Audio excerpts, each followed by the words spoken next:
Hello, today I'm going to show you how to create a prep and sub recipe. To create a sub recipe, we will need to select recipes on the navigation list located on the left-hand side of the screen. In today's example, we will create a food sub recipe. These are recipes that are used in other recipes. For example, we make our salad dressing in-house, so we'll need to create a sub recipe for the dressing. Then when we are creating a recipe for the whole salad, we can add our prep recipe of dressing to it. When we create a prep and sub recipe, it then gets saved into inventory as well as an item so we can use it in other recipes as well as count it in our inventory counts. Let's create our salad dressing. We need to add the items in our recipe. You'll see I have two add item buttons. One is to add an item I have inputted into my inventory already, and the other option is to add the item to my inventory now because it does not exist there yet. I'm going to add an existing item and use the search to find olive oil. And we'll hit select to add it. Now I can adjust the quantity. This recipe calls for 1 cup of olive oil. You'll see the cost of this ingredient adjust as you change your quantity. Our next ingredient is 1 tablespoon of garlic powder.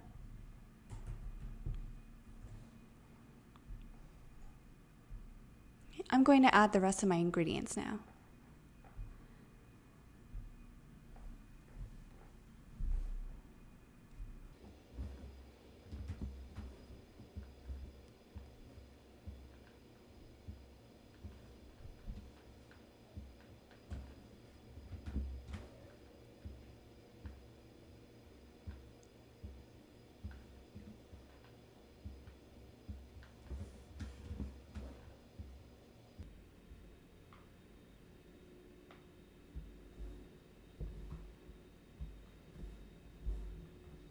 Now that I have all my ingredients added, I can see the total cost of the sub recipe down here, which will populate up here once we save.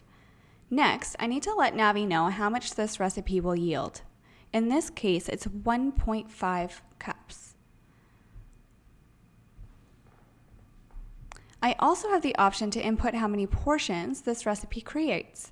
We use 2 tablespoons of dressing in a salad, and 1.5 cups is approximately 24 tablespoons.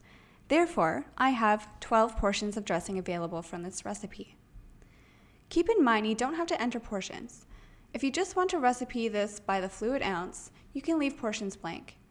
There's also the option of adding your preparation instructions in a photo. What's great about this feature is that you can print out all your recipes with the preparation notes and photos, ultimately creating a recipe book and training tool for your staff. This can be found under Reports, Recipe tab, and Item Recipe Report. As mentioned before, when I save this recipe, it now automatically goes into inventory under the subcategory Prep Sub. You can see here that it is getting saved as a multi-unit item because I told Navi how many portions the batch was making. Before I can finalize this, I need to tell Navi how I want to recipe the item. In this case, I will choose by the portion. And how I want to count the item, in this case, I will choose liters. Keep in mind when you actually do inventory counts using the Navi app, you can count in whatever units you want. This is just the default counting unit. Please continue watching the next video in this series to see the full salad come together or visit our fact page for more information.